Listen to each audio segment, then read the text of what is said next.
Hello, you lovely lot. You all right? Yeah. Good. Welcome, all of you, to the Purpose Party. You are in for a very special evening.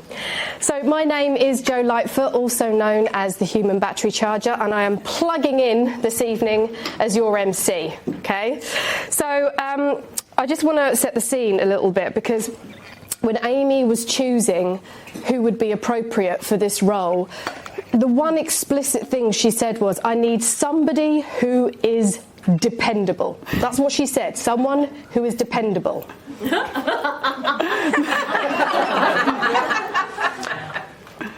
I'm not entirely sure she understood her own assignment. So despite being just over 8 months pregnant and having waddled all the way from Bristol, I'm here.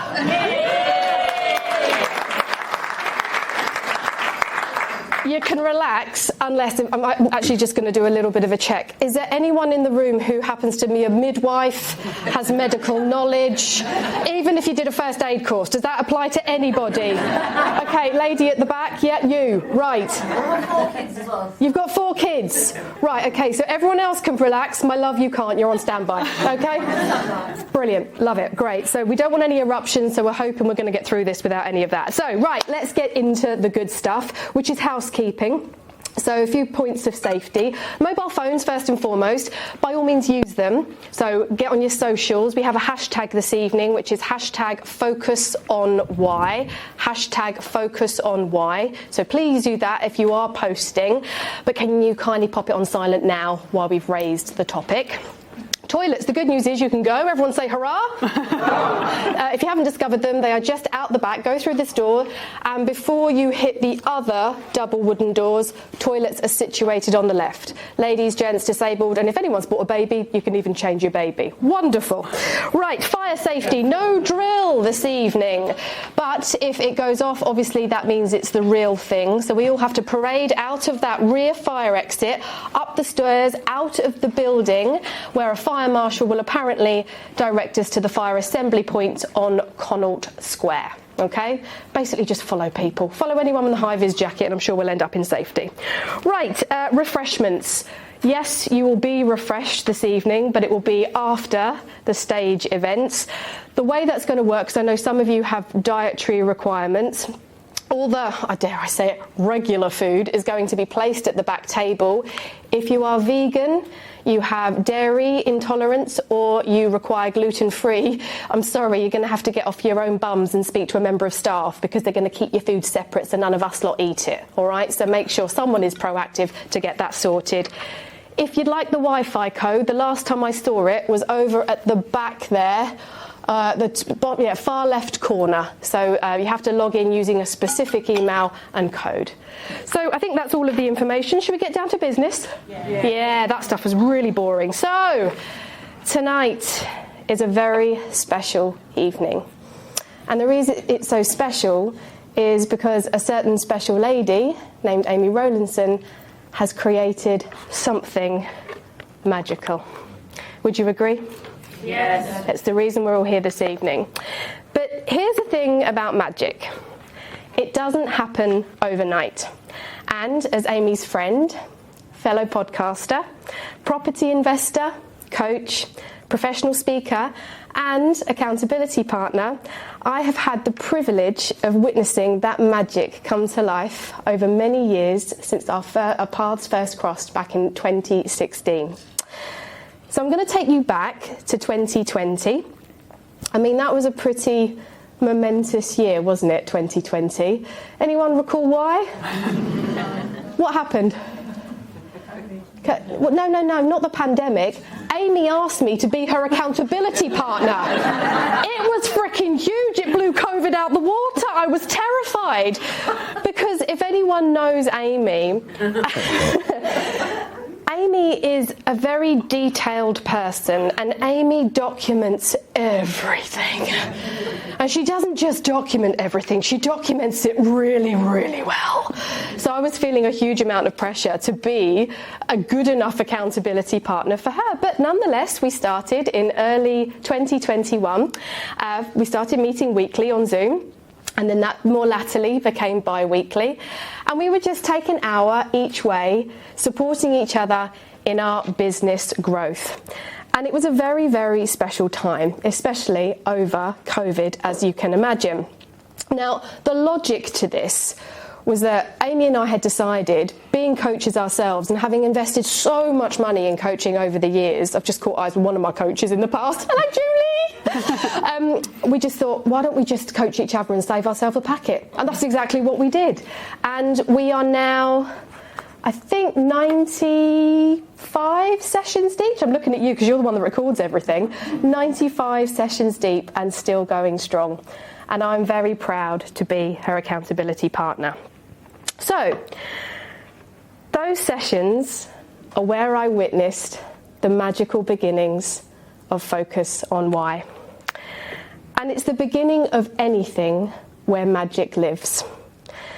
In Amy's book, in the chapter From Beyond the Grave, she cites an excerpt from a conversation with her maternal grandfather and co-author of Focus on Why, George, and it says, "I knew what I was going to do all the time." And I can tell you, she did. And I tell you because I've got the evidence. These are notebooks from our 95 sessions that we had together, documenting the beginnings and the emergences of the book. So, just to know, I actually did turn out to be a pretty decent accountability partner, because look, I really did take notes. It's all in there. It was good stuff. So, what I wanted to do this evening was share a few snippets and excerpts from those notes and share some of that magic that I've witnessed firsthand. So, starting with session 1, 28th of January 2021. I wrote in the journal,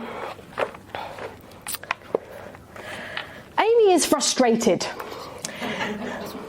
She recognises she is a thought leader in the purpose space area, has a podcast on purpose, it's called Focus on Why. No products though, not seen as the go-to expert, just doesn't see herself that way. Has a weekly blog on meaningful topics around purpose, has the knowledge, has the drive, has the content, but doesn't want to be in the spotlight. She wants to shine a light on others. But where does it all belong?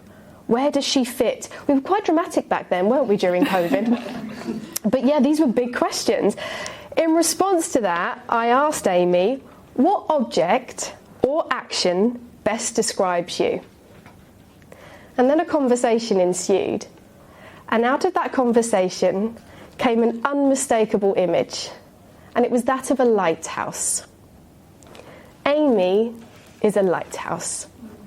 A tall, strong, bright beacon that shines a light to help people navigate hazards and find a clear path. That is Amy's magic. And actually, I even drew a lighthouse. Can you see it? Legit.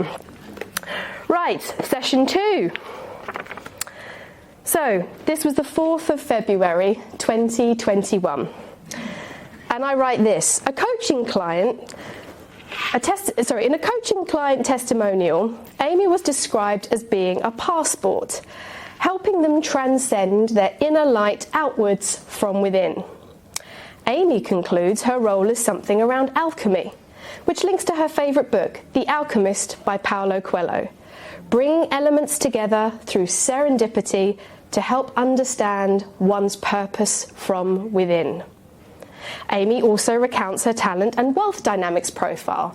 Anybody who doesn't know what that is, it's an awesome profiling tool, really great if you're self-employed, by Roger James Hamilton, look it up. And Amy is a star, meaning she creates attraction, motivates and inspires, shines a light on others, is an excellent communicator, and is high energy and fun. And then I write, but she seems so uncomfortable with this concept. She doesn't want to be the star of the show. And I actually wrote, she doesn't want to be the star, she wants to get people star-ted. Do you see what I did there? Absolutely dreadful. I mean, I was really bringing my image, my humour A game back in the day. But yes, Amy is and always will be a star. So I'd also drawn an image of a plunger and a poo on there for some reason. I'm saying Amy is a plunger. I don't think that is actually relevant in the context of this evening, so we'll just skip over that. But what that session showed us is Amy is an alchemist, drawing out people's inner North Star to purposely follow. This too is her magic. Then we got to session number 4, 25th of February 2021. And I wrote this: Amy doesn't want to produce lots of books. She wants to create the book. Something different. Something that has its own USP to write the book that she never found. That introduces possibility, opportunity, using metaphor with a maxim to design a structured guide to creating meaningful change. It must have a splash of humour, with space for the reader to reflect, digest, and adopt action, the path made clear. And look where we are today. Amy is the creator of Focus on Why. This is her magic manifested, and what a special book it is. So in essence, I have had the great honour to witness firsthand the magical emergence of a beautiful lighthouse who, through her unique alchemy, created the book to help you and I find our inner North Star and navigate a purposeful path. And it's Amy's reflections on her own purpose and action to even create Focus on Why that serendipitously brings us together this evening. But how did she create something so unique? Well, by doing what Amy does best, by shining a light on the journey of another. And that journey was that of her grandfather, George. And as he so prophetically wrote in his commonplace scrapbook, a later chronicler must speak of this. So, let me invite that later chronicler to take her rightful place as a star on this stage, our lighthouse, our alchemist, our star, our friend, and now published author, Amy Rowlinson.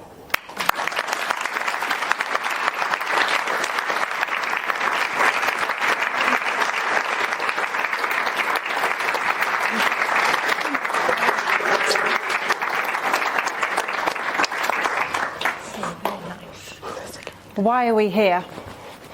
Why? Why are we here in this building today? You're right. And why are we here on this planet? There are the questions. And I'll come back to that, why are we here on the planet, a little bit later. But why today? Why this building? And literally, why in this room? So, there are no coincidences in my life. There have been a few in this book, but this is not one of them. Why are you here in this room on this day, today? Did you see this when you came upstairs? Did you see this when you walked in? This is awesome. So if you can't read it, there it is bigger. So it says there that this Victory Club was given essentially by Winston Churchill at the time to be a memorial to all those fallen comrades and as a tribute of those who did not return. And it stands guardian of the common treasures and of the memories of friendship and of brave deeds. And I stand here as a guardian of common treasures, memories of friendship and brave deeds. And I'm going to be sharing some of those with you tonight. And I'm going to get emotional because it really is quite an emotional journey that I've been on. But this is really important to me to share this. And this building is representative of many war heroes. But as I'll also explain, heroes don't always show themselves in the way that you might expect them to. They don't always show themselves in the way that you would be etched in stone upstairs. And my book is testament that heroes come in all different ways and perspectives. So that's why we're here in this building, but in this room is a whole different story. This day, literally 82 years ago, today, was day 7 of the Battle of El Alamein, and we are in the El Alamein room. Okay. Now, the grandfather that I wrote this book with was not in El Alamein. However, my paternal grandfather was. And this is Fearless Jim. And his daughter is here today. Julie, I knew this would happen. And my cousin also, we share this fantastic grandfather. And he was eventually a major general, and a lot of letters after his name. And he was at El Alamein 82 years ago, today, all those years ago. And he wrote the foreword for this book. And this book is the diary that one person kept from this Tank Regiment that Fearless Jim was a commanding officer of. It was the 5th Tank Regiment. And in his foreword, he wrote these words, that no words of mine can adequately express the debt which is owed to such men. And I agree. This building there's so much history here. There is so much that we have to be grateful for. And he said it beautifully. And he was with Monty. Monty is probably one of the most famous names to come out of World War II. They were in El Alamein, and here they are discussing the success of the campaign and discussing what's next, where are we moving forward. So this is a grandfather who's part of my DNA. And that's Jim, okay? But I wrote my book with George. So there are 2 grandfathers who were in World War II. And one of them was a professional soldier. That was Jim. The other one was a conscript. Okay. One of them spoke with Churchill. This is Churchill here, and this is my grandfather. And the other one spoke of him. Okay. And one of them fought many times, got injured, but always returned to the front line. And the other one did not want to fight at all and was captured very early on and was a prisoner of war. And at this point, on this day, 82 years ago, had already spent 2 years as a prisoner of war. So very different war stories, but both form the DNA of me. And so, yes, Jim is probably the one that would be spoken about and etched in stone, just like upstairs Winston Churchill has spoken about. But George has a different story to share, and his brave deed was to write and keep a journal for 5 years as a prisoner of war. And I've just realised I haven't been using the microphone, but can you hear me okay? Yeah. Thank you. Okay. So his brave deed was not one to fight from the front, but to explore and share with us how we can find mental liberation and escape our own prison that sometimes we keep ourselves held in. And in this book, it shows how he worked through the captivity, the times of being held captive, difficult times. And that is what I wanted to share with you today. Mostly George's brave deeds.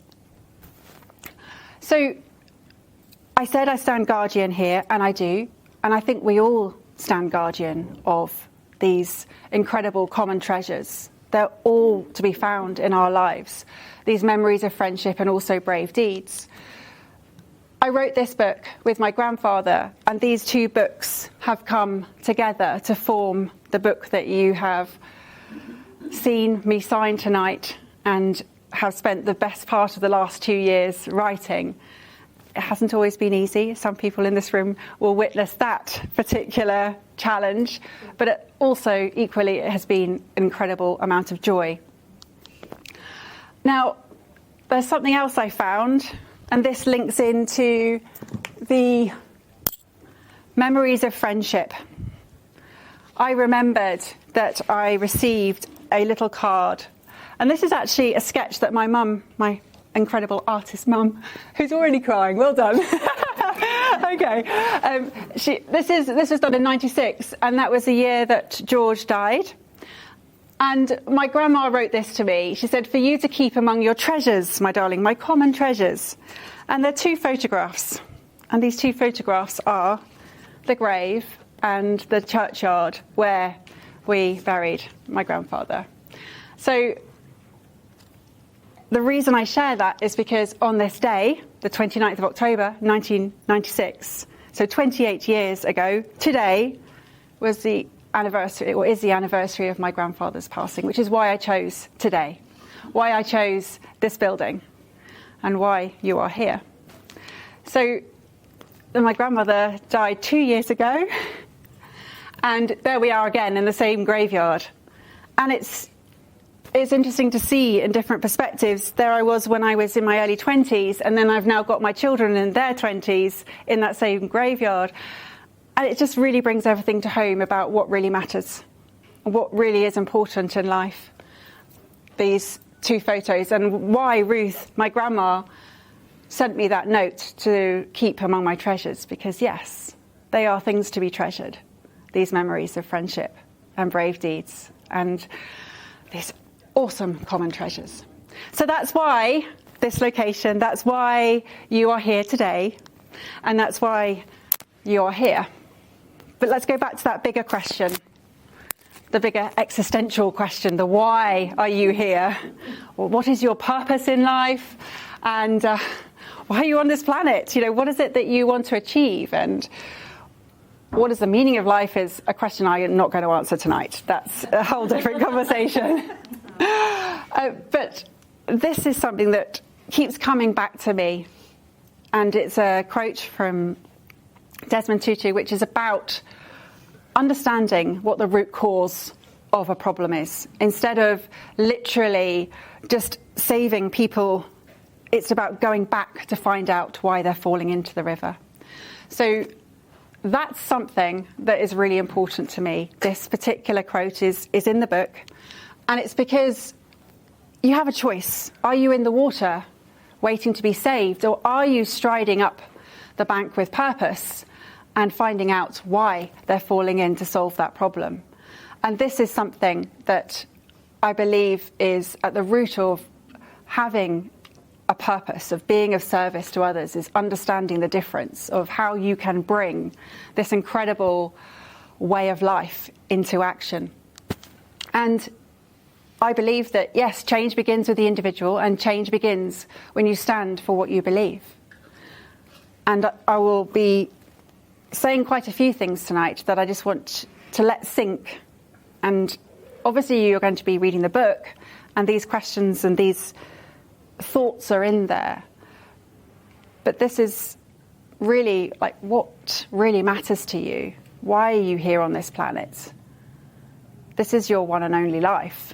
So it is up to you to take action. And what is it you stand for? What is it that you think needs solving in the world? What is it that you really want to change? Change begins with the individual. And then it's about collaboration and finding other people to help you to make that difference. But know that you can make that difference. You really can. Have you ever caught yourself saying somebody really should do something about? It's kind of that pub conversation that you overhear people saying, and they're complaining and they're sitting on the stool and literally just moaning. Instead of somebody, think about who that person could be. Because I think that everybody has something that they think needs changing or improving or whatever that might be. I'm sure you've got some inspiration for change. There are so many people in this room who have been on my podcast who have shared what it is that they're doing and what it is they want to change and how they want to make that difference. There's often a moment when you realise that actually that somebody could be, should be, needs to be you. And there was that moment for me back in 2016. Now, this was not a great year. This is when both John and I realised that we were at differing points of burnout, to the point that actually John came home one night and I didn't even recognise him. He looked awful. And it was at that point that I knew something had to change and had to really take action.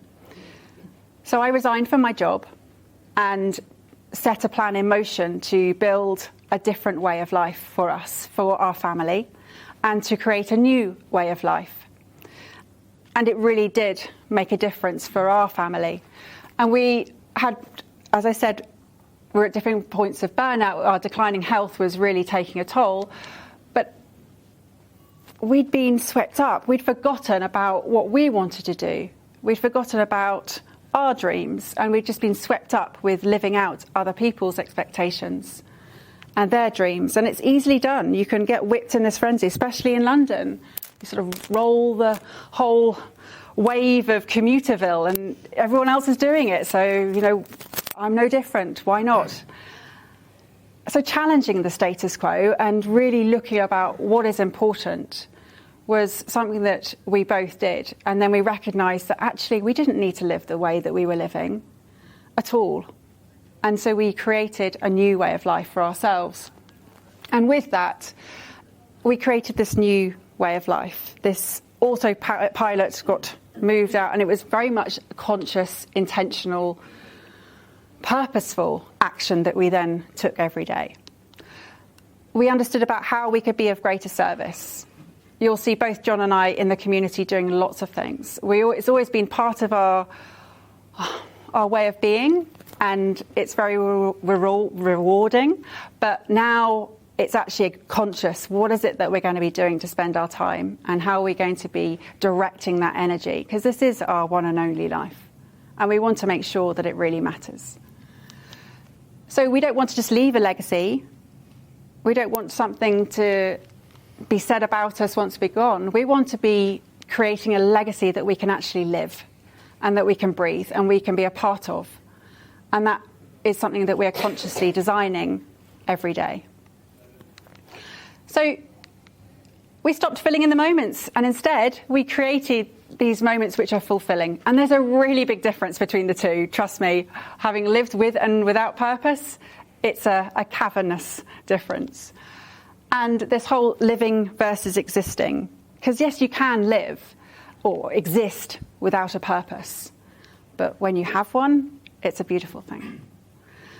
So that's what I wanted to share in terms of it's never too late.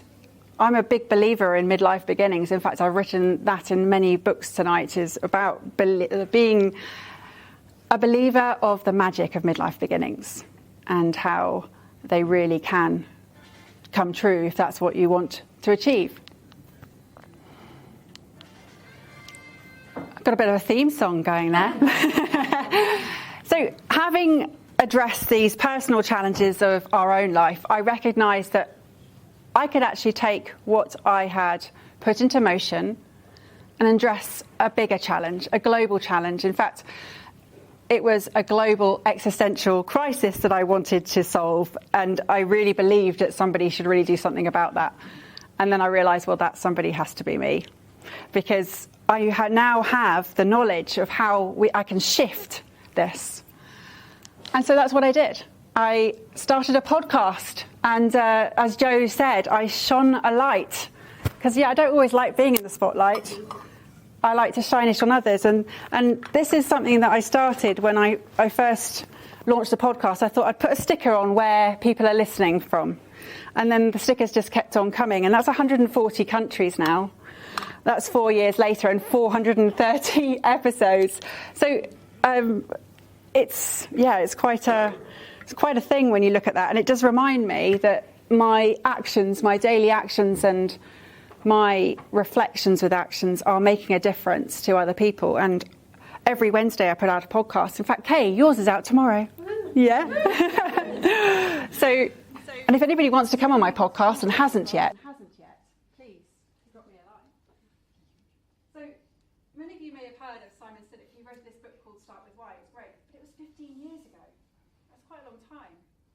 And there's been a huge rise of purpose on the business agenda. And I've been doing a lot of work, 4 years now, with my podcast and my blogs, and you'd think that everybody would be fulfilled in life and I would have sorted out all this problem, that this global existential crisis. But sadly not. It's not the case. I have work to do yet, because, would it surprise you? In fact, I'm going to ask, what percentage of the... If you know this, don't answer. Had to get in there quickly. What percentage do you think of the global workforce is unfulfilled?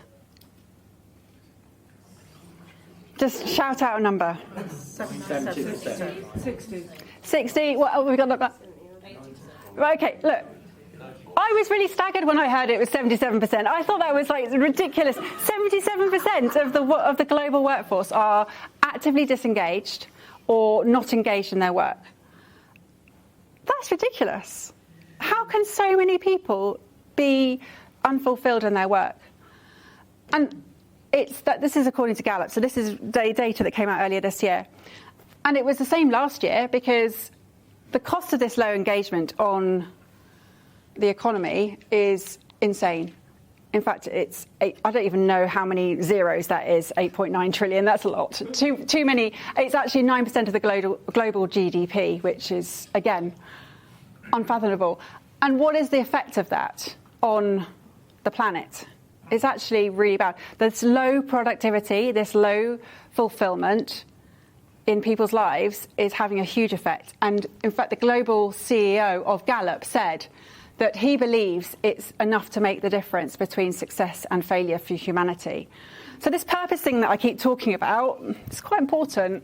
And it's why I've written the book. It's why I have a podcast. It's why it sustained me in keeping going, because I really do believe that this is the change that I'm here to effect. This is what I'm here to help people to understand, is the difference between living or not living with purpose.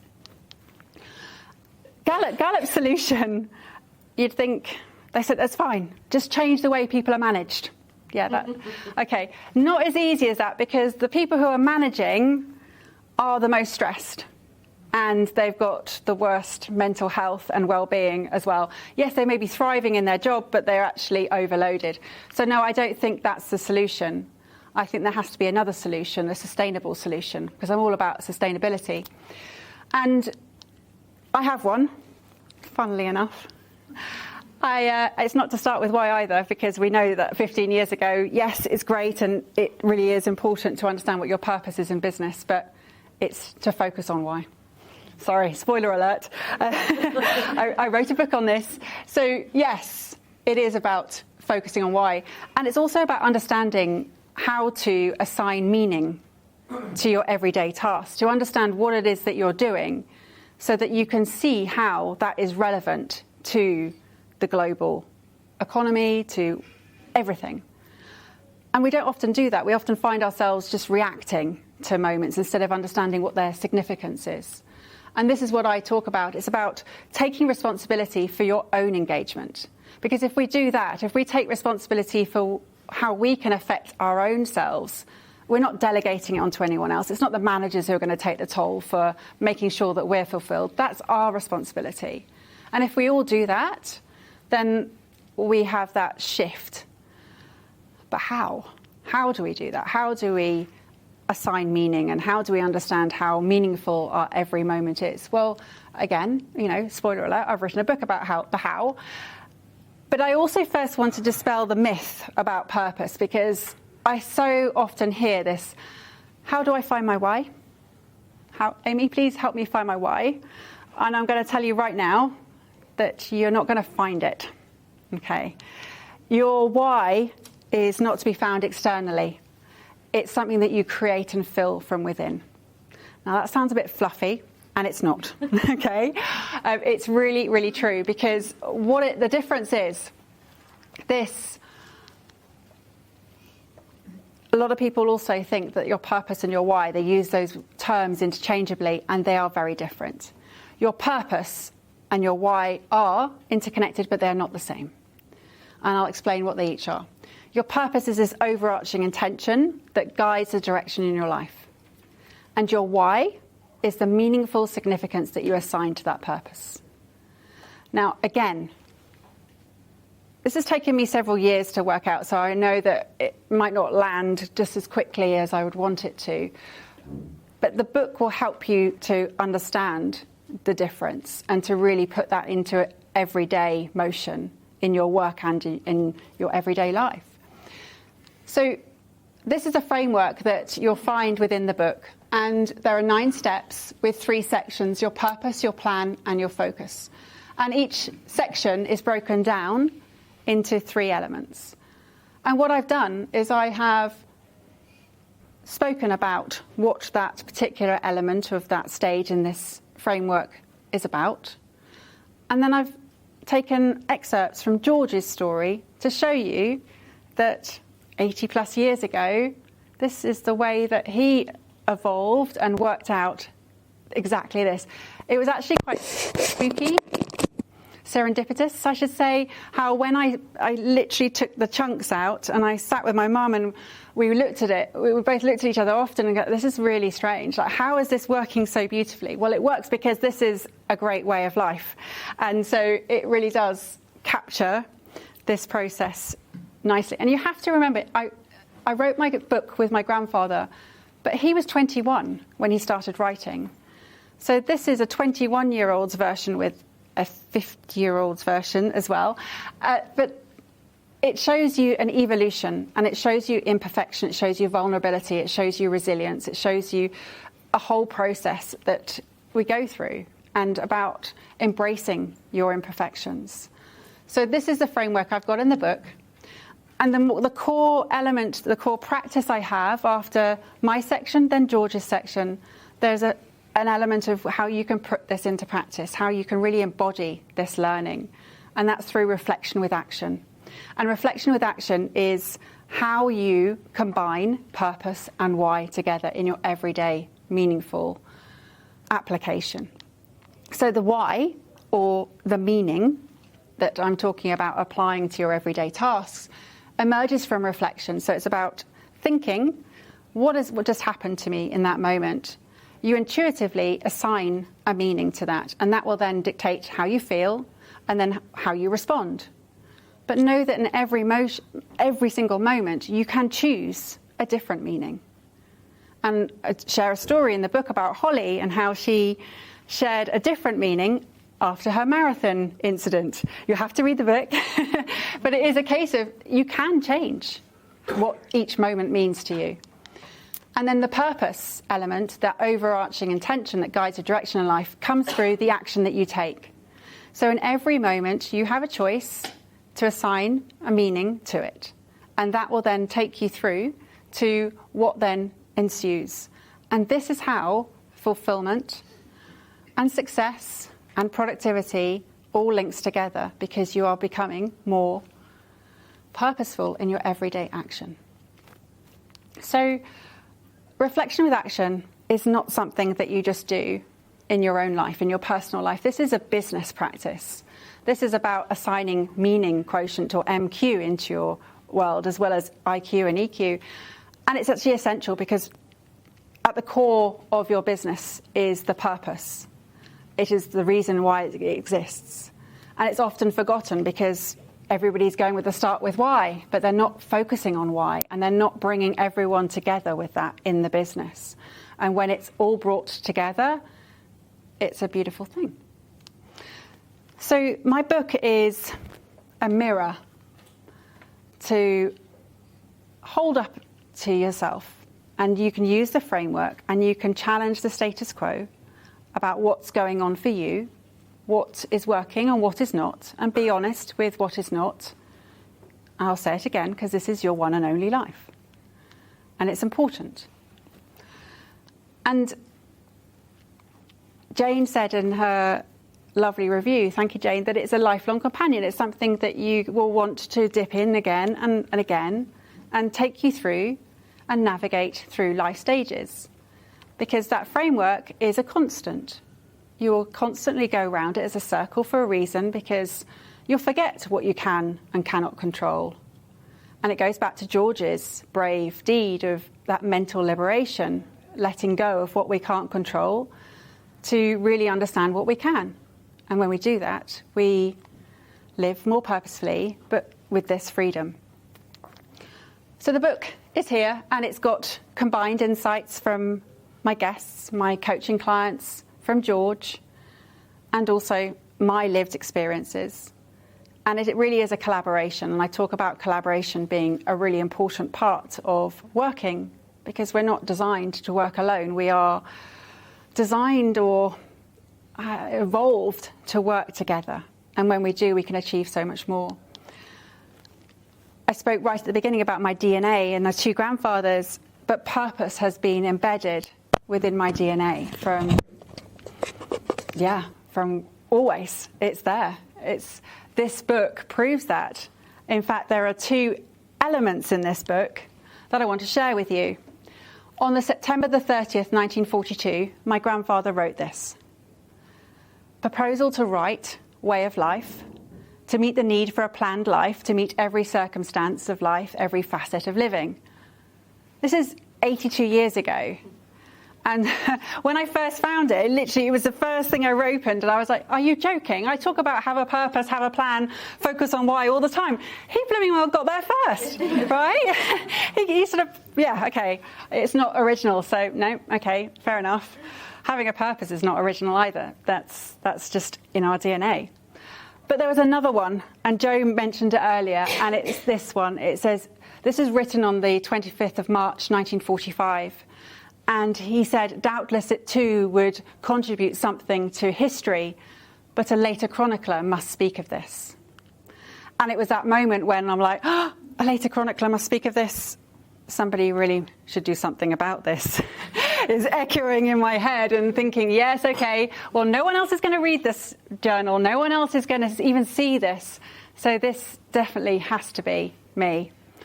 So that was the moment when I knew that I could write it. And no, the start with why was not with Simon Sinek. It certainly wasn't. And my why didn't start then either. It didn't start with George. In fact, this is a conversation that's been going for thousands of years. It's in all of our DNA, this quest for meaning, this quest for understanding what is our purpose, why are we here on this planet, is deep within. This is the create from within, feel it from within. It's within our DNA. And as guardian of these common treasures and memories of friendship and brave deeds, I've just simply amplified the message that my grandfather wrote 80 years ago, that has been a constant question. He was in broadcasting, I'm in podcasting. My grandfather, the other one, Fearless Jim, I spoke to my dad this morning, he created, for the first time, I'm led to believe, a system in the tanks in Alamein that they could communicate with each other. He could broadcast, and they could all hear what the plans were, which is why it was such a successful campaign. They didn't have that radio technology until he brought it into the tanks.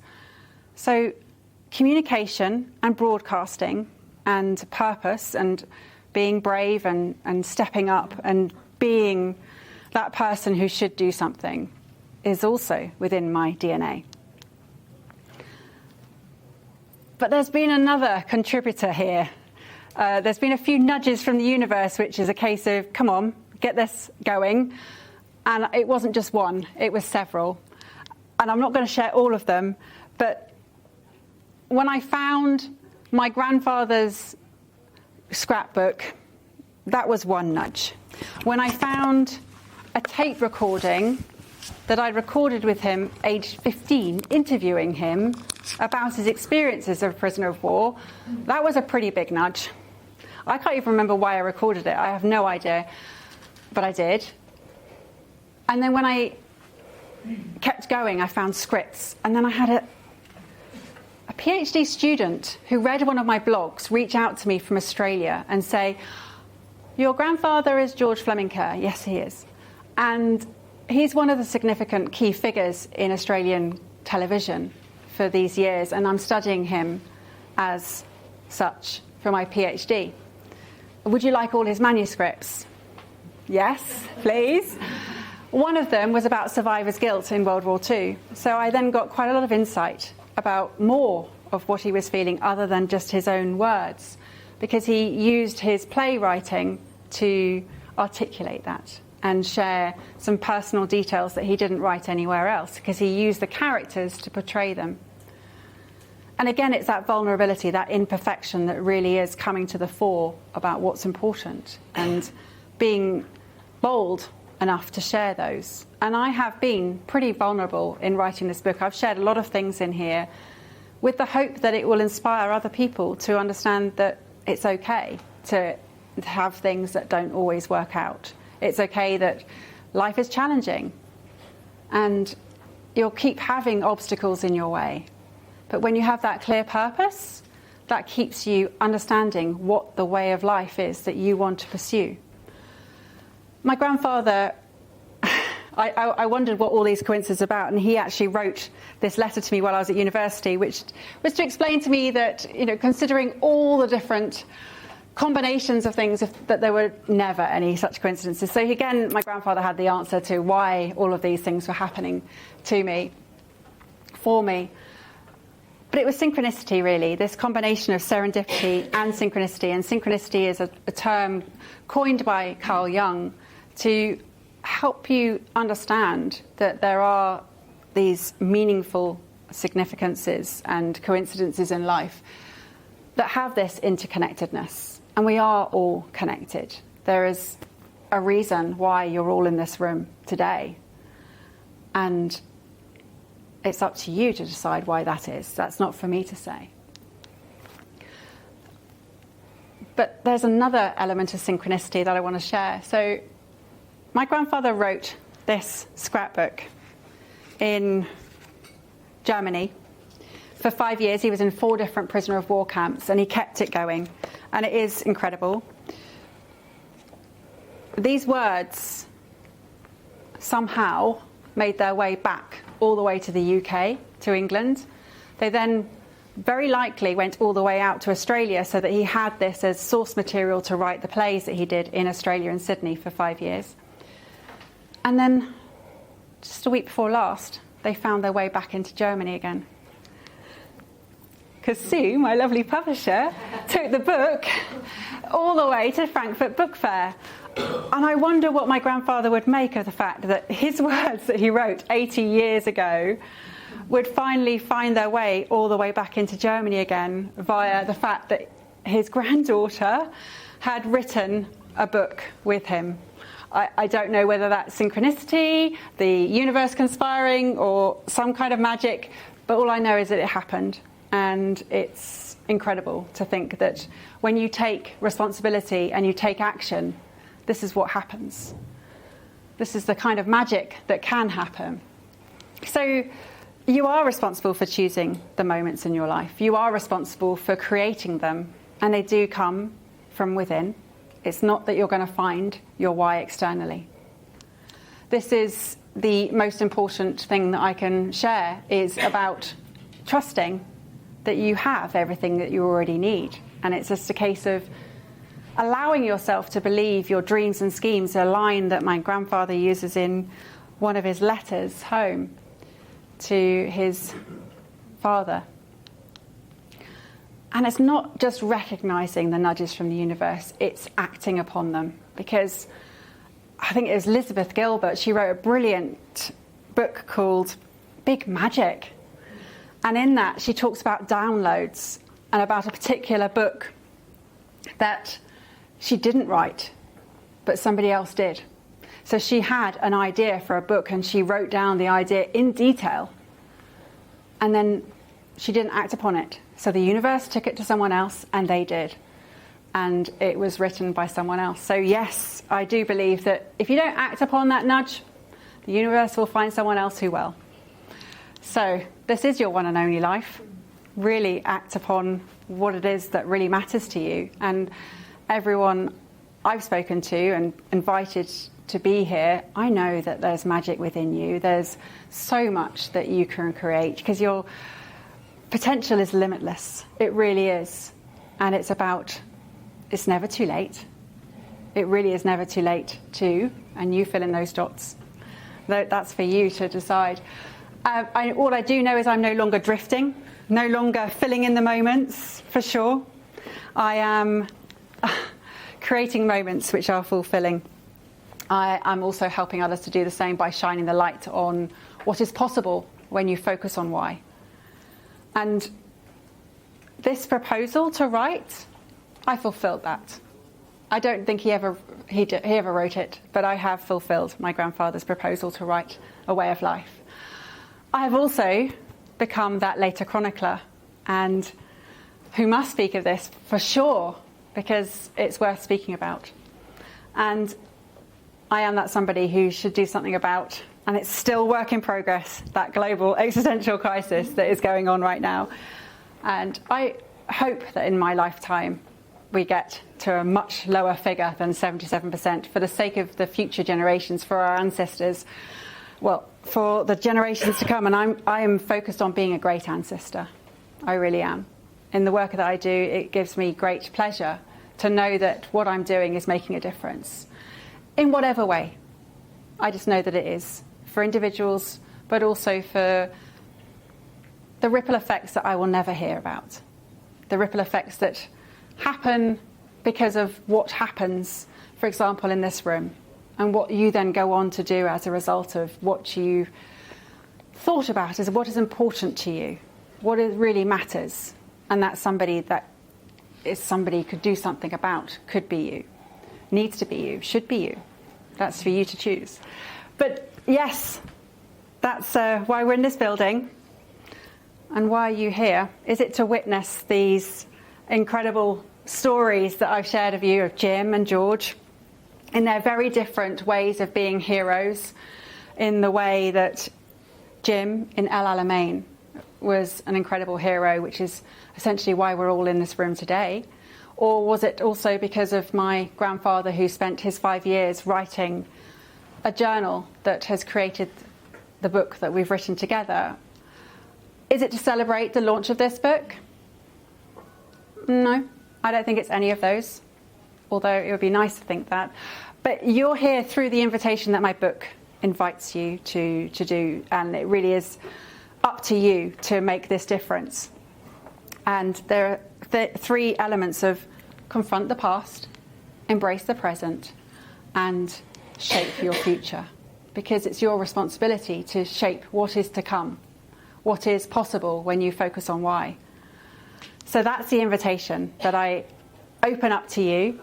And a question I have is, how will you stand guardian of your common treasures, your memories of friendship and your brave deeds, or those of others? But it is a responsibility that we can all have from within. I've acted upon my assignment. I understood it well. So, yeah, my final question for you is, what purposeful way of life will you create when you focus on why? There we go.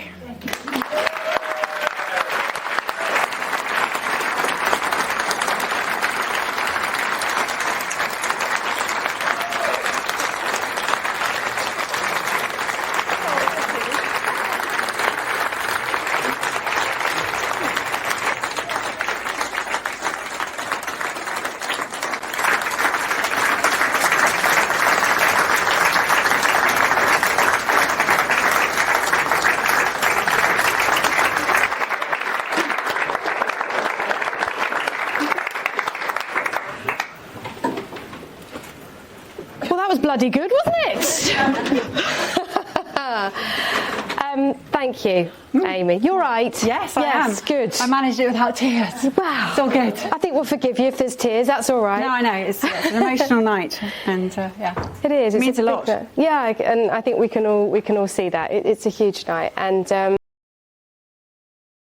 Yeah, thank you for sharing that, and thank you for everything you've created that's brought us here this evening.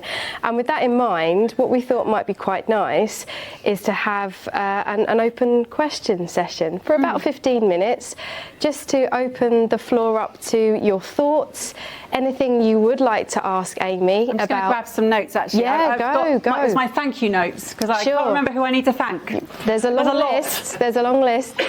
So really, it's down to you and your curiosity. I know some of you haven't had the opportunity to read the book. Thank you, Amazon. But yeah, and some of you had the opportunity to read it super early. Thank you, Waterstones. It was sort of like complete extreme situations. But if there's anything you'd like to ask Amy, please feel free to do so over the next 15 minutes. Just to kind of set the tone, because it's always weird, isn't it? You're like, shit, I need to ask a question. What shall I ask? What shall I ask? I've got a couple myself, so I'll kick off if that's all right. Okay. Yeah, I've got a question for you. Go on. All right. So I guess the first question I wanted to ask you, it was more of a symbolism thing, because on your book and like even your necklace this evening, I can see it. There's and even throughout the book, if those of you have seen it, there's little swallows that appear again and again. What's the significance of the swallows? Well, there's no such thing as a coincidence with me, is there? Indeed. So the swallows, they represent so much, and they represent hope, love, freedom. So the mental liberation is a really important thing for me. And the two different colour ones there, the greyed out one is George and the red one is me. And the fact that the bird is made of lots of swallows means that's the world, and how we're all, and I'm not actually in front, I'm behind, so I'm sort of championing people from behind, because it's very important to me to understand what you can achieve. Now, the swallow is also representative of rebirth and new beginnings, and I'm a big fan of turning a midlife crisis into a midlife beginning. Having experienced several, I really do feel that that's an important element to do. So yeah, this is sacrifice, it's hope, love, care, affection. It's been a symbolic image for generations and across different cultures as well. It really is. They are loyal, they have one partner in life, and so it just seemed to be like the right symbolism. And if you read the book, you'll find that George mentions birds all the way through, so it had to be the way. It was also coincidentally my branding that I set up in 2019, before any of this even happened. So it's, again, don't know, just been a sign that it was meant to be, and it's just become more and more significant as this journey has unfolded. So yes, that's the answer to that question. Next. Love it, love it, love it. Do you know, in one of our accountability sessions as well, I remember writing in a note, this swallow is ready to fly. Oh yeah. Oh yeah. Now I was worried, Joe, that you were going to go through every single accountability session. I was like, session 1, session 2. I was like, 95, my goodness. Right, okay, so... Do you want me to take the mic? Yeah, so we can, should we open up to the floor actually? Oh, there it is, yeah. John's got it. John, you've got it. Yeah. Yeah, so we had so much louder. We had a funny situation with that microphone earlier when we were testing it, because it was actually projecting into the next room while there was an event going on, so it was awful. So any questions for the next room we can do? Bring them in. Yeah. No, so apparently that situation has been resolved and it is now fully contained within the confines of these four walls. So, would anyone like to raise their hand and ask a question? Yes. Vicky. What do you think George would say if he was here now and read that book? Yeah, great question. So, he would be so proud. Now, as part of this journey, I didn't believe that I could write this book, because he was a writer. It's what he did for a living. How could I possibly match the high standards that he had? And I actually had a coaching session to help me get over this imposter syndrome. Caroline, you're an expert on imposter syndrome. Yes. And it was really important that I did that, and it's critical that I asked for help, because I really wanted to write the book, but I couldn't do it. I had a conversation with my grandfather through this facilitated coaching session, and he gave me a bit of a pep talk. And I'm fully aware it was me giving myself a pep talk. I'm not deluded. I know that I was voicing both parts of the dialogue. But he said he was really proud of me, and he was really helping me to understand that my podcasting was an extension of his broadcasting, and that I was just using a different medium and speaking to people in a different way and had a different audience to him. But essentially, I was changing the world with my words. And so it gave me the confidence that I could do it in the way that I could. I also put in the book that I'm very aware there are lots of things that he wouldn't have wanted me to have put in there. There are things that I might have included that he would be embarrassed about, or probably thought nobody wants to hear that. And I disagree. I think it's really important that we see the evolution of growth and the imperfections. And I talk about embracing your imperfections.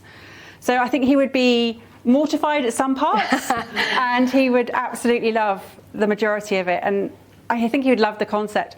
And I'm reminded now, my mum said to me, he would have taken over. So, it wouldn't have been the book, it wouldn't have been the split that it is. He would definitely have wanted to write more, and I wrote enough as it was, so yeah. Great. What are you going to do now? Okay, so I don't think you just mean like literally in the next few weeks, do you? Okay, so you know those download I just talked about, Elizabeth Gilbert? And if you don't act upon it, then it will go to someone else. I was at an event and we were asked to go forward 5 years. And I had this very clear vision. And I don't often get these, and I'm not a massive woo person that this is the way things happen. But this was so clear I could not ignore it. And this was of myself and my cousin. He lives in America, and we were standing on the red carpet at Cannes Film Festival because we had turned the book into a film and he'd written the screenplay for me. That was on a Saturday, and I messaged him and said, can we talk later? And we had a FaceTime, and I said to him, I've had an idea, what do you think? And he said, let's do it. I'm going out there for my 50th birthday next month, and we're spending a week together to get that screenplay started. So that's it.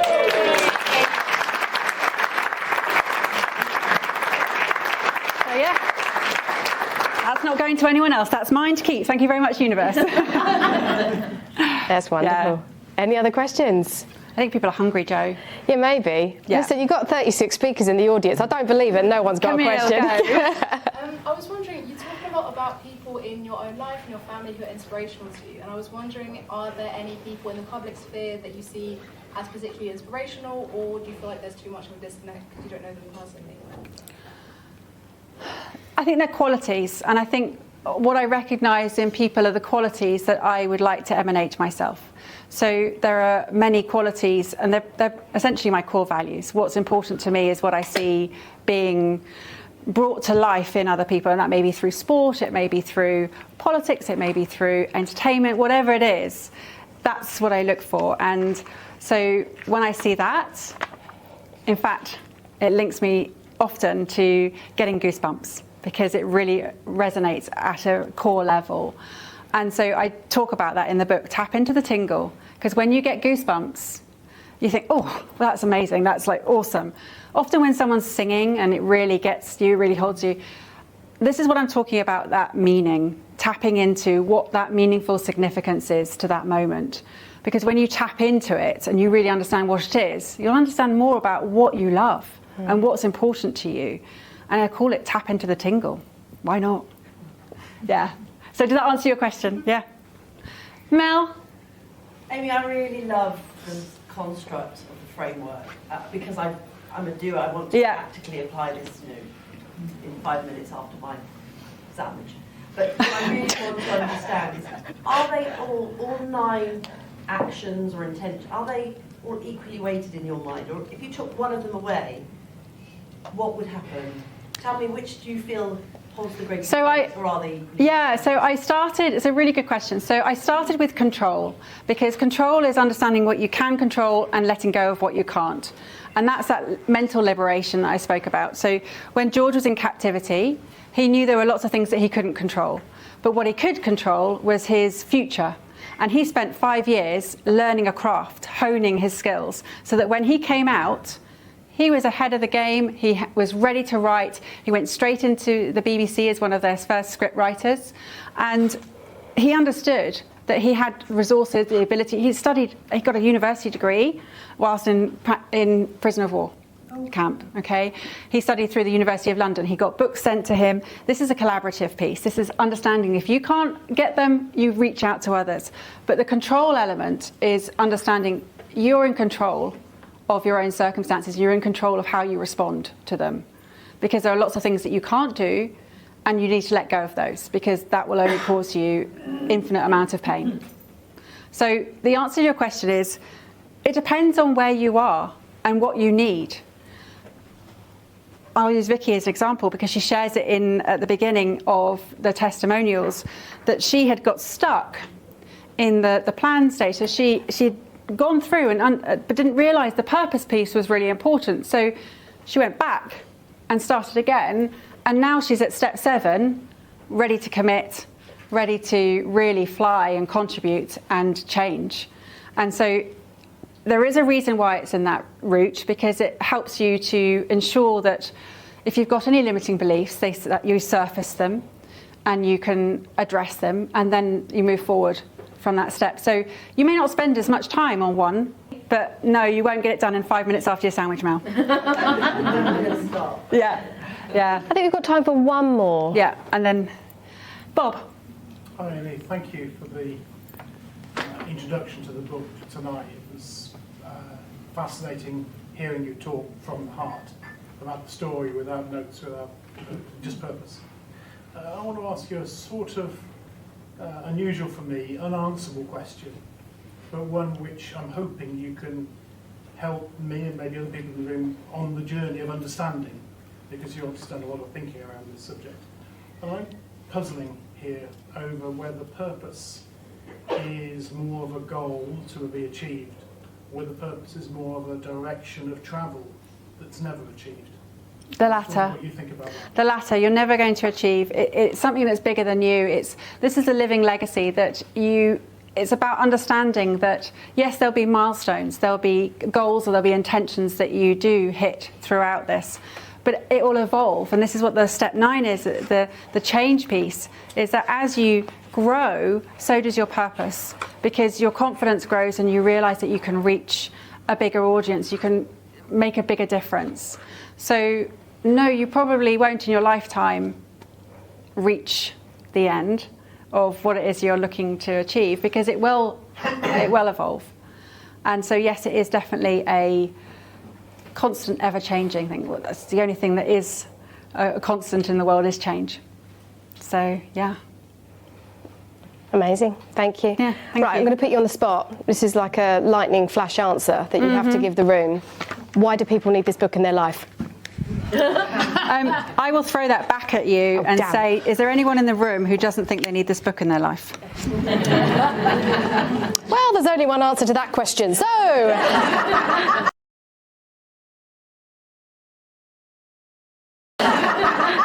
Let's move into the next section, which is actually to say a whole bunch of thank yous, because it takes a community to raise a child, it takes a huge collaboration to create a book, and there are lots of collaborators in this room this evening that I know you would like to express your gratitude to. So I will hand over to you to do just that. Yes, thank you. So obviously I'm going to thank my grandparents, Ruth and George, and my gratitude to that is just phenomenal. It really is.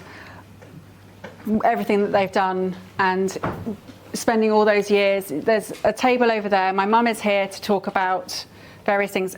After this, we'll have the scrolling images again. But yeah, they've been a huge part of my life. My father, my children, and John, but I'm going to be thanking him again in a moment, so I haven't forgotten him.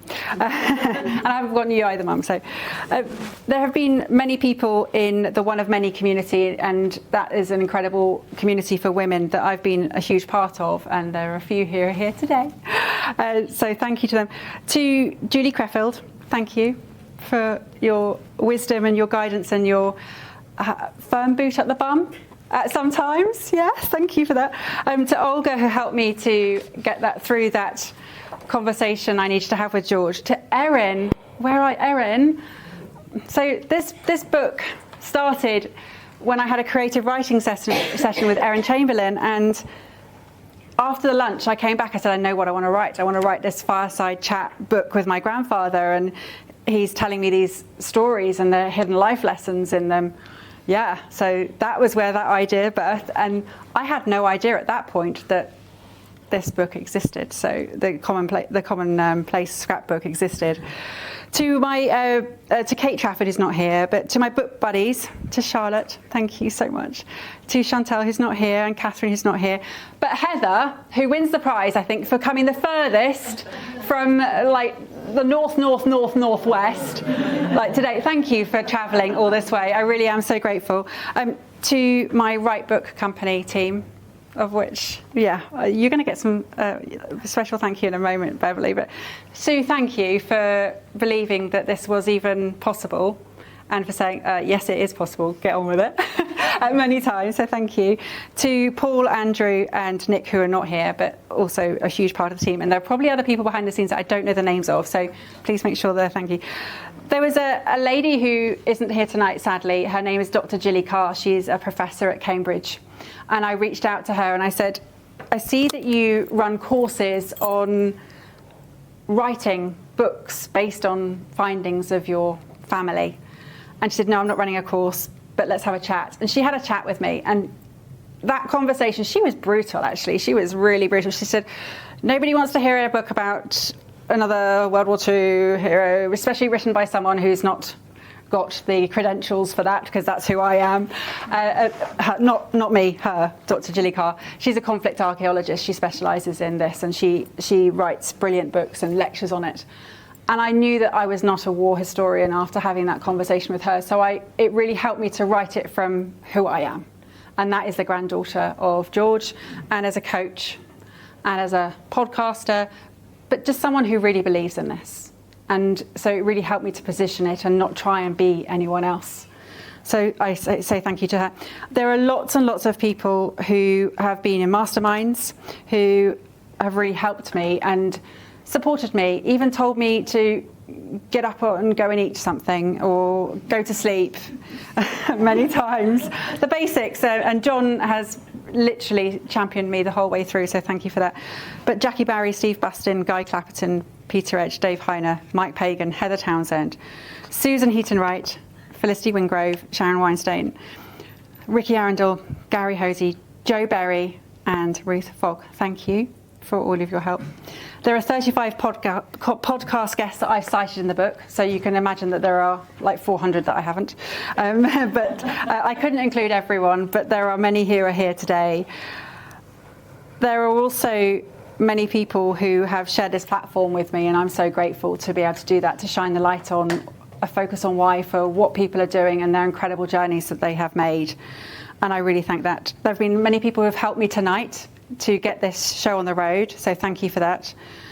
To Holly, John, Eddie, Dave, Mum, to Arthur, although you haven't done your bit yet, maybe later, but Arthur gets a special thank you in a moment as well.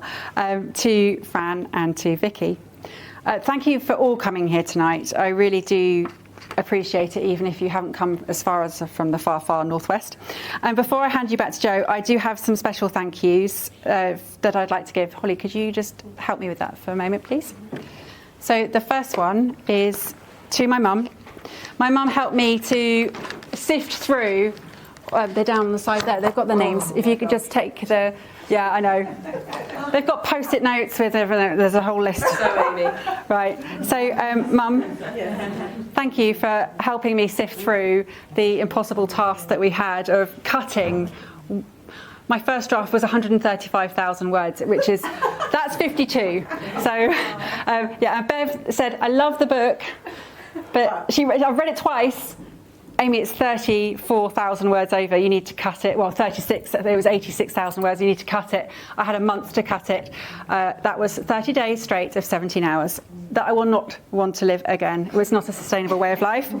So, yes, John, thank you. I know you haven't had any part at all in the actual physical writing of this book. What book?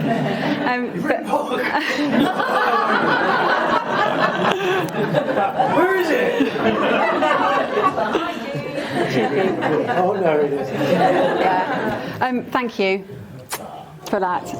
He's been behind the scenes and made sure that I have eaten and I have clothes to wear, and no, it's not food. Yeah, I just realised I need to just click on. There we go. So, Beverly, thank you so much for everything that you did in that month. That was a mad month that I had. It was crazy, wasn't it? It was a mad month. So yeah, Vicky, thank you for being the awesome Vicky that you are, and for just knowing when I really needed a hug quite a lot. Thank you. Yeah.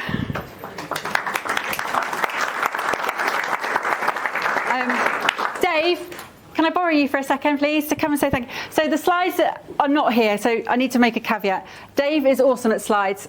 He didn't do these ones because I only decided yesterday that I was going to use slides, so I did this yesterday. So I had to do these on my own. But Dave has done the incredible presentation that we all see on the screens after with all the beautiful photos. So thank you, Dave. Jane, thank you for a testimonial alongside Charlotte and Vicky. Thank you very much to Jane. Thank you. Very, very kind. And my penultimate one is Lynda. Lynda, thank you for sharing your extraordinary brain with us and for helping make sure that the book has got a little bit of science in it so that you can understand that there's got a bit of gravitas to it.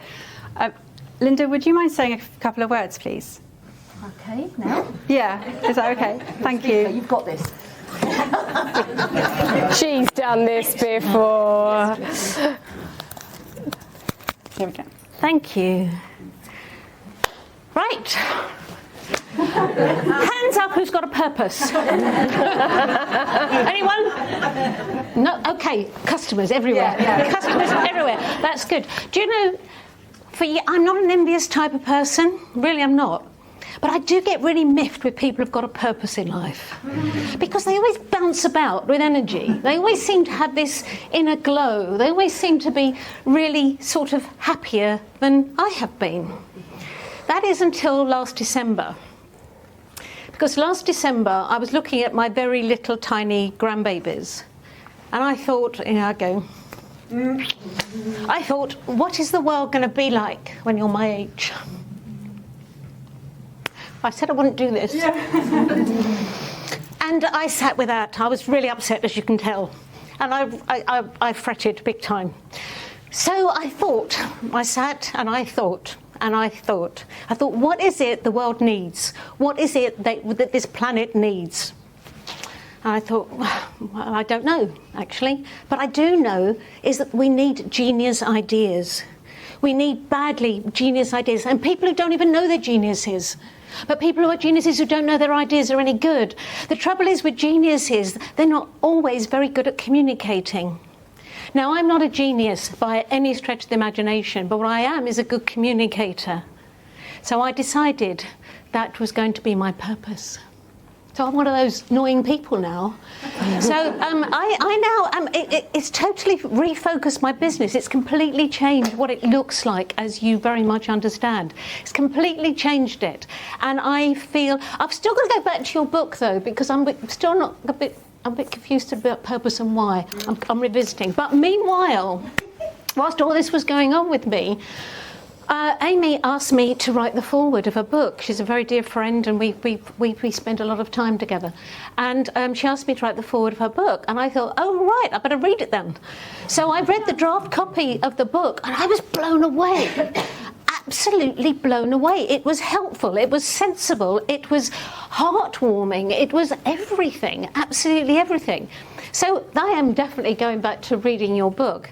And in fact, I wager, now this news was news to me, but I actually have a prediction about this book. And the prediction is this: I believe it's going to be a Hollywood film. I do. And I also believe that Tom Hanks is going to play George. Yeah. So my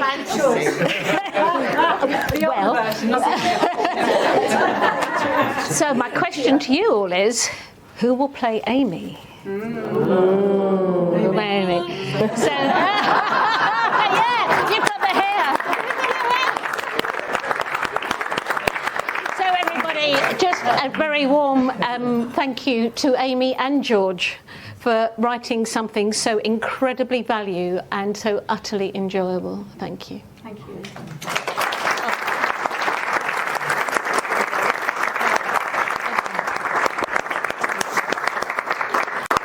So that leaves me with one final thank you, well, two. Thank you, all of you, for coming tonight and sharing this incredible evening with me. But Jo, I have a big thank you for you. So thank you.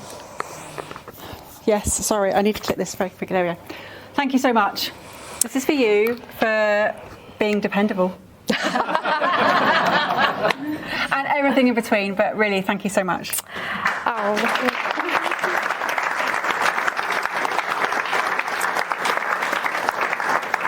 That's really sweet, but I'm going to decline. Okay. Awkward. Well, yeah, I know. Well, yeah, it's my favourite company. It's not the White Company. I love it. It's not White Company. It's not? No, sorry. Well, I don't want it then. I thought that's exactly what it was. Anyway, the reason I'm declining is because, you know, you give a gift, you receive a gift. So I'll only accept it if you receive something in return. Because, folks, we're not just here to celebrate the launch of Focus on Why. It also happens to be this one's 50th next month, right? Hey. So, without further ado, let me welcome back John to the front.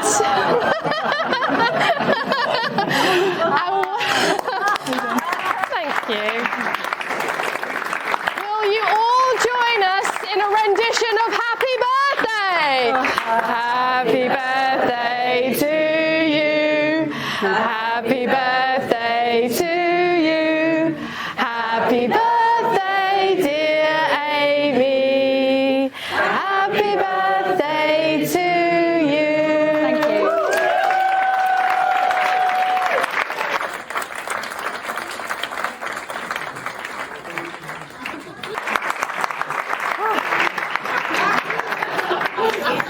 Speech. I've done enough. Another one. Ah, good stuff. Right, so we're nearly there, okay? I know you're probably starving and you're dying for a drink, but it's coming, I promise you. But there's a bit of, not housekeeping, signposting to do, so you know exactly what you're doing this evening. Because look, together we have a purpose. Ignore that, don't worry about it. We have a purpose this evening, and that is to support Amy. Where's she gone? She's there. I'm hiding. Brilliant. You're a lighthouse. You're supposed to be bloody shining on everyone. So we have a purpose this evening to support Amy, shift the dial on living aimlessly, and help people right across the world to create a more meaningful and fulfilling life.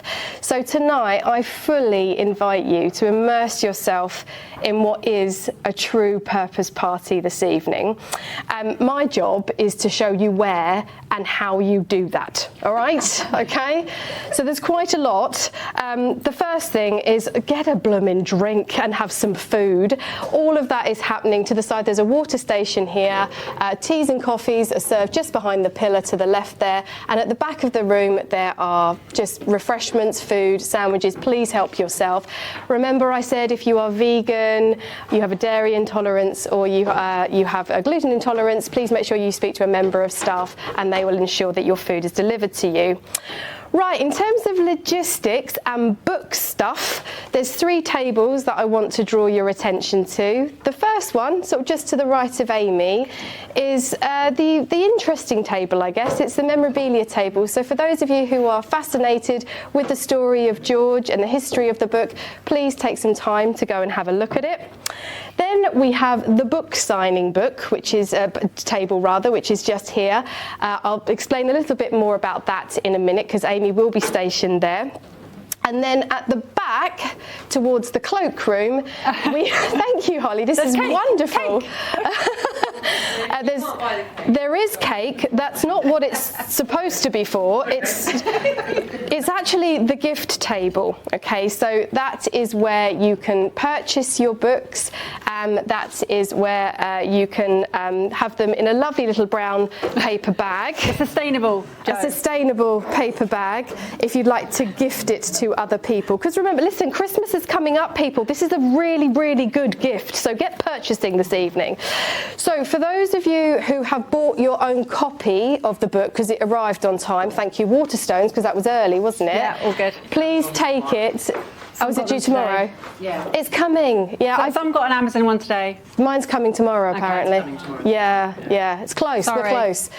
But for those of you who've got your own copy with you, head directly to the signing table. For those of you who'd like to purchase some books this evening, please go straight to the back, purchase your books, and then slide gracefully across to the signing table, okay? And Amy will give you a personalised message.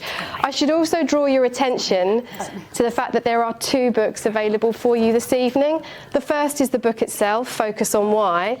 But for those of you who really are intent on journaling and documenting your own reflections with action journey, there's also this journal available for you as well. So it's a lovely little keepsake, and again, a really great gift if you'd like to gift that to somebody else.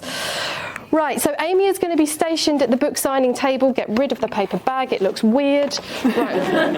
That's that inner voice, Jo. Yeah, sorry. Right, for 45 minutes, okay? So just because we can't keep the poor woman there all evening, okay? So 45 minutes is your window. I encourage you to make the most of it. And then you'll join us afterwards for networking and conversation. Yeah. Right, okay. So if you would like to speak to Amy privately about the book, her coaching services, her newsletter, etc., there's several ways to follow up with that. You will see on your seats as a business card. We need a photo of everyone with the, what do we call it? Oh, with the card, yes, okay. Yeah. I'll draw their attention to that in a minute. Right, okay. So there's also, on the gift table and the book signing table, there are contact sheets to pop your details down, and Amy will follow up with you separately. There are also QR codes everywhere. It's this one. This is to book a free 30-minute call with Amy if you just want to talk to her about the book or any of the services that she provides, and also subscribe to her newsletter. There's QR codes on the gift table and the book signing table. Yeah, I'm going to do one in a minute, yeah. Yeah, so actually on that note, you have a task. So underneath your bottoms, yes, Julie, you'll see there's a postcard with Amy's 9-step framework on it. We're going to try and grab a selfie now, a rather ambitious selfie. Or if you've got a book, I don't mind that. So either Get it postcard all. or book. Yeah. Preferably the right way up, Deborah. Let's go. Oh, I need to do selfie mode. Sort of get in the bottom. Yes, here we go. Oh, so I think my bottom was touching you, Ruth. Sorry.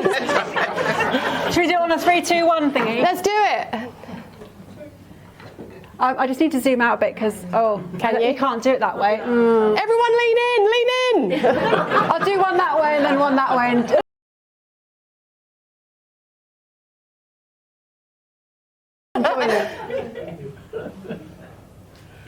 Awesome. Thank you, everyone. Brilliant. Well done. Right, okay, we're nearly there. Right, now for those of you whose book was delayed by Amazon, Amy would like to compensate you by giving you 50% off any subsequent purchases this evening. Just show your proof of purchase to anyone at the gift table. We are so close. Bear with me. We're done. Lastly, I invite all of you to undertake one more important task. Amy needs your own action and reflection this evening to help her on her global mission. So can I ask that tonight you take some time to post on your socials, to share this event with your networks, to promote the book in whichever way you feel comfortable. But also, and this is kind of the really important one, and it's a bit of digital admin, but it makes such a difference to the reach that Amy can get, is to leave an Amazon review. So for anyone who buys a book this evening, you're going to get this wonderful bookmark. Let's slide in here. And on the back of it, there is a QR code. So if you go onto that QR code, it will take you straight to being able to leave an Amazon review. Even if you purchased it from Waterstones, you're still able to leave an Amazon review. So please do that. And remember on your socials, #FocusOnWhy. Right, I should also mention, this is the last thing. God, I'm getting exhausted. I'm in heels and I'm 8 months pregnant, man. This is hard work. Right, I should also mention that the beautiful Vicky O'Farrell, Fran Graham, where's Fran? Show, Fran, you're on video duty apparently. And Charlotte, right down the front here. They are going to be collecting video testimonials, so please get amongst those as well and share in the joy of this evening. Right, that is everything. We are done. Everyone say hurrah!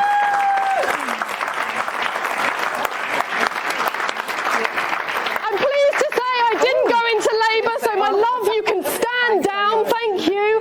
Go forth and be purposeful. Thank you, everybody. So tell me your thoughts on how you felt tonight went. Do you know, my head is buzzing. this was such an authentic launch of a book. I've never come across anything quite like it. And it was about all of us. It was not about someone who had written a book. And that was what made it so special. I couldn't agree more. I thought it was just brilliantly planned. Typical Amy, she thought of absolutely everything and more. And like Susan said, I've never been to such a fantastic book launch. I thought her talk was spot on. It was a long talk, but she held the audience and she talked with such authenticity, and you could tell it really came from the heart. And I think that this book's going to be so successful, and I'm so excited that it's going to be a film. Amazing. Hi, I'm Deborah Henley, and I'm at Amy's book launch for Focus on Why, and I'm really, really looking forward to reading this book, having heard what Amy has to say about it. What I Thank talk Amy about it for giving us the opportunity about all the of incredible explaining her book, and it's given me a focus on what I need to do for the future now. I haven't read it yet, the concept is really good, and I'll come back with some information as to what I'm doing later on. Sometimes we get a download, we get a moment of inspiration, we get an idea, and that idea is visited upon us. And unless we take action on that, that goes to somebody else. And so what I'm going to bear in mind as a result of today, more than ever, is next time I have that creative urge or that inspiration, to not mess around and go, what? Who, me? But instead go, yup, this is the thing I've got to take action on, and I'm the person who's been chosen to do that thing. And this is magnificent. This is going to be a global New York Times bestseller, and I'm absolutely sure of it. And Hollywood, watch that space. Everyone's going to be affected by this, and it's going to really have a shift in the way people think about their purpose and the meaning of their lives. Go, Amy. I am Amy's daughter, and here are my reflections on the evening, the wonderful evening that it has been, and my sort of key takeaway, and also not necessarily from this evening but from her in general, is definitely looking at what matters to you and what your core values are. That's something that she really, really strives to talk about and get you to think about, and she did it with me over the summer, and it's quite nice having a life coach for a month, I must say.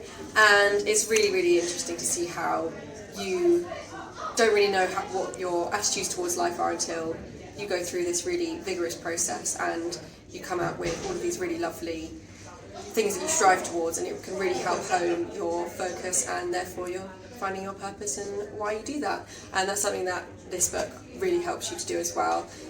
Listening to it, reading it, interacting with it. It's so interactive on so many levels, because if you have a journal, you can write about how you're feeling whilst reading the book. It's so interactive in that way, in so many ways.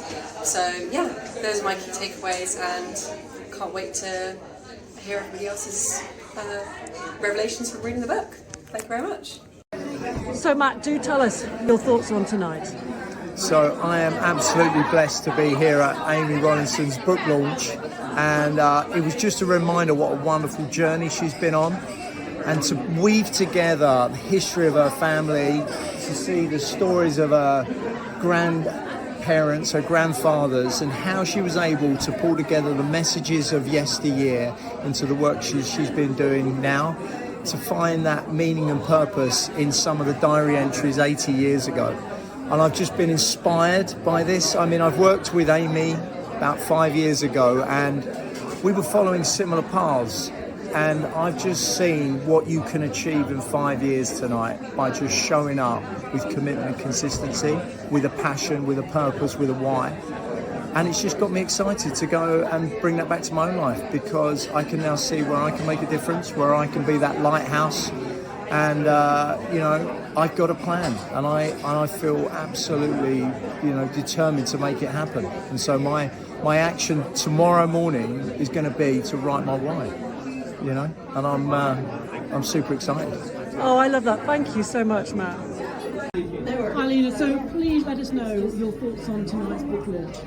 I thought it was absolutely incredible how Amy just got up there and stood and kind of woven the entire narrative around the book and how it was written, how she came up with the idea, and ultimately my main takeaway is, kind of taking charge of our lives and finding our purpose and kind of breaking out of existing and really shaping our future, especially in midlife. That really spoke to me. I thought it was absolutely brilliant. I can't wait to read it. So I am here at the launch of Focus on Why, and I have cried the whole night because I just felt so touched by the stories, by Amy's mission, and I genuinely know that this is going to change so many people's lives, and I think that's why I'm just so incredibly emotional and grateful that she's wrote this book. Well done, Amy.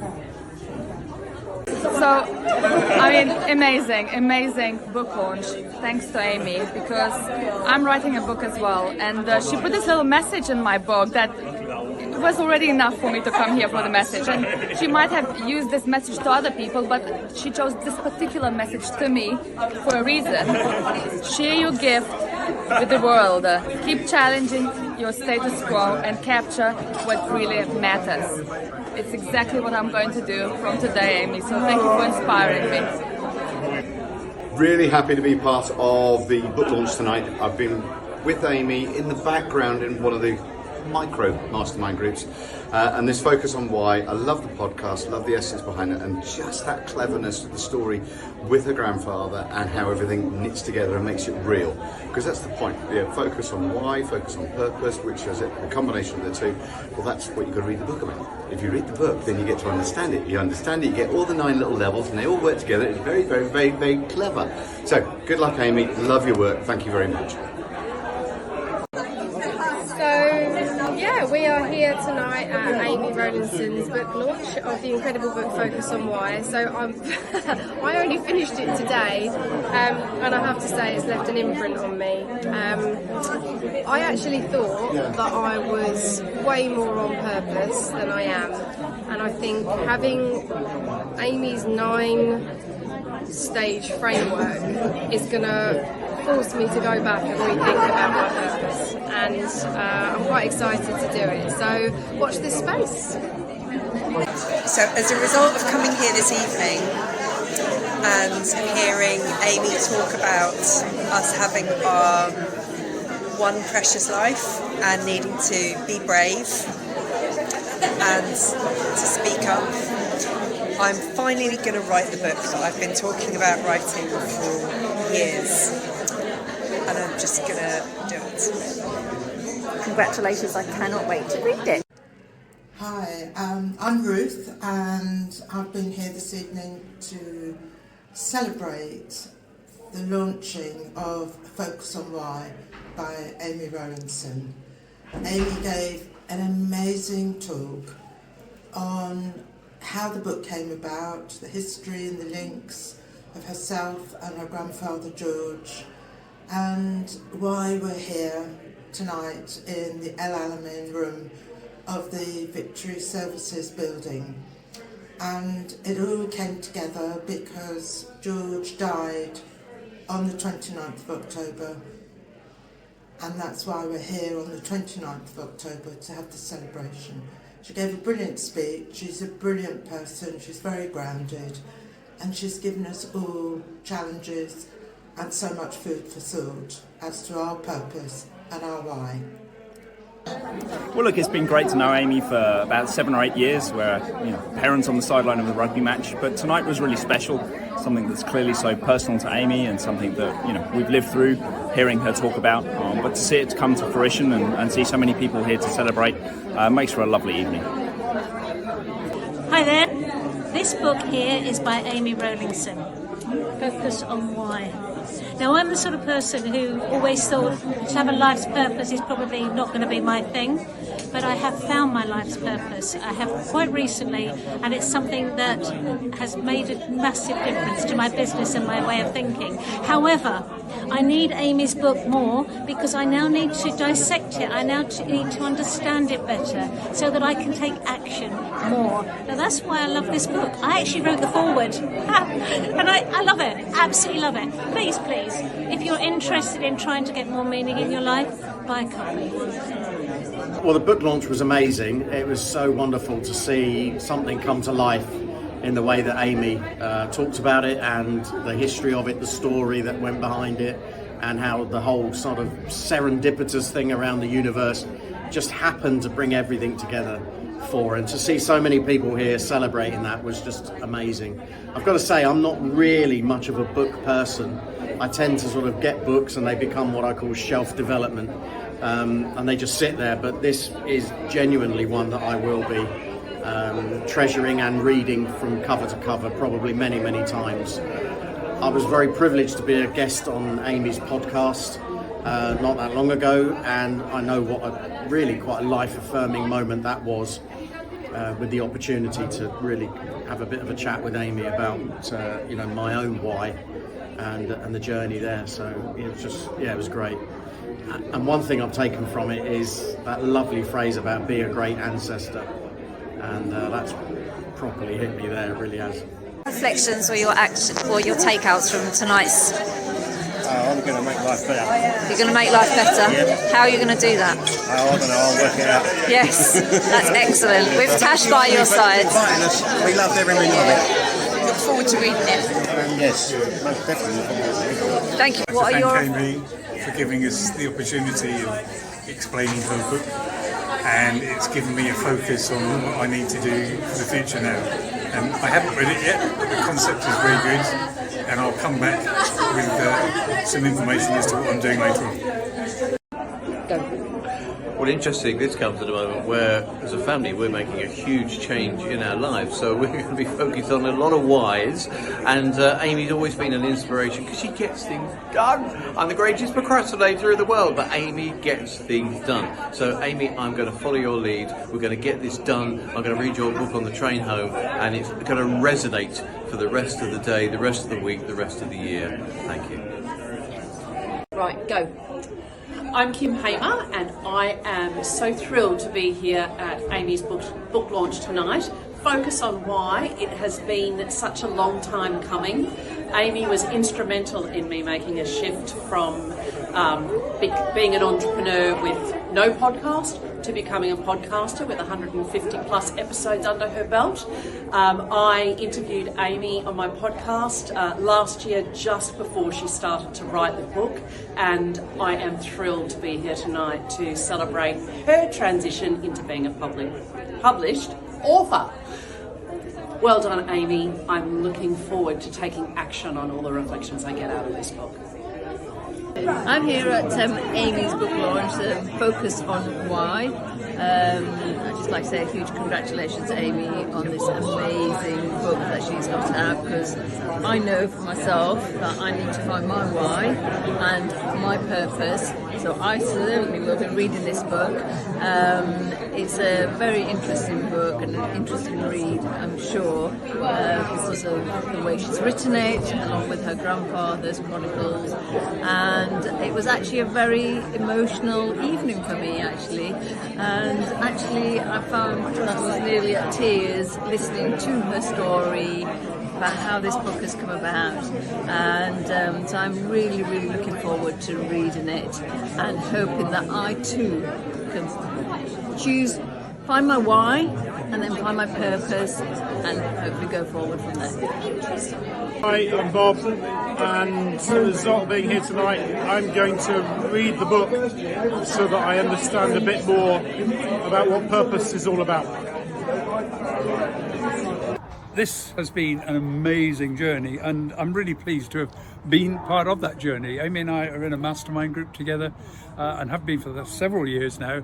So right from the time when she first discovered her grandfather's diaries and notes, and following through how that would be converted has been an amazing journey. It's been a big part of our mastermind group meetings for the past few years, and I'm so looking forward to getting into reading this, because I know, having known Amy from before that, from all the Focus on Why stuff and being on her podcast, I know that bringing those two together has just been such a major job, and you've got to read this. This is going to be an amazing book. It will really get you focused on where you want to go. You never know how far will take you just these few words. Can you please help me? It was beautiful when Amy reached out to me, and that was at the back of the podcast with Maria Franzoni, where I was giving away a few sessions with a couple of people who were ready to take some action. And as you know, some people want to take actions, but then don't actually do it, okay? So Amy was one of those action takers. She not only reached out to me saying, could you please help me? She actually showed up for the session, which is a great start already. What was really remarkable that happened during that session? We discovered she had a limitation when it comes to her becoming an author and writing a book. We shifted that limitation, and she left with an empowering message for herself. But the truth is, many people go through this journey. Not everybody actually actions that. Surprise, surprise. Today I had a delight to hold this book in my hand, which is the result of Amy's taking action. So when it comes to you finding your why, finding your purpose, or even becoming something in life, it could be just a matter of you having a limitation, a story in your head that doesn't let you shoot off. Sorry, I will start again. It doesn't let you to shoot off and achieve what you want to achieve. So start focusing on your why in your life. Find your purpose, but most importantly, reach out for help. That's me, Olga Gaydana. I've been on part of the journey with Amy on writing this incredible book. What was so intriguing was that she has used her grandfather's words and then found that some of his struggles when he was a prisoner of war related to her own life. Honestly, I cannot wait to start reading this copy. Can I leave now so I can go and read it? Thank you, Amy. Focus on Why. Oh, that is a wow, oh wow book for me. Have you ever read a book that's given you goosebumps and more than once? Have you ever read a book that's made you cry and more than once? Well, Amy, your book has done that for me and so much more. I love the way you have intertwined your life with your grandfather's life and your podcast, also called Focus on Why. And that, with the journaling I've done and your 9-step framework, has really made me focus on my life's purpose. Now, I think I've just talked about my life's purpose for the last 10 years. I've got the purpose part and I've done the plan, but every time I go to put it in action, do you know what? I think I've just let life's circumstances get in my way, and it's really, you've really helped me unlock that. I mean, I've had coaches over the years, and I've had some amazing coaches that have really helped me take my business to the next level. But you're now helping me take my life to the next level with my husband, Mark, as well, because he's got big plans and we've got these big goals. And actually, you can't just go from step 1 to step 9. You have to go on that journey, and just helping me unlock it and realising that every day is nearer my death day. And I have a plan and I have a purpose, and I am now really, really starting to put those things into place, because you've unlocked it doing this book and made me realise that, there's so much. I'm not gonna go on about that, because this is a testimonial for your book, Amy, on the 9-step plan that this book takes you through. Journal on it and realise where your life's purpose is, because I am so excited to now be at stage 7 and making that change. And Amy, I will keep you posted. Well, you're in my life a lot, so you'll actually know when I've got there. I cannot recommend this book more than so many I've read. Amy, thank you. It's been wonderful to have you in my life, met you, and finally be there to see you do your life's purpose as well.